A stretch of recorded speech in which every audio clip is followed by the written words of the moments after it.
So mga master, may complain yung operator dito sa isang safety switch na to mga master. So pag binubuksan daw nila tong pintuan na to, ang hirap daw i-reset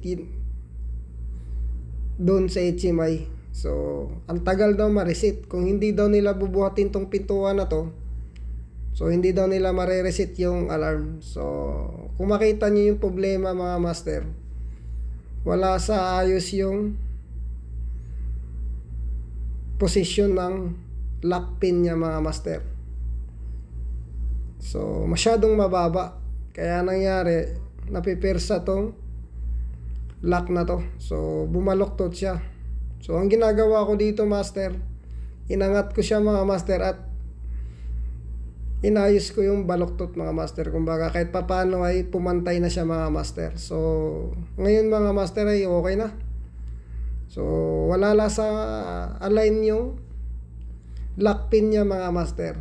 So kaya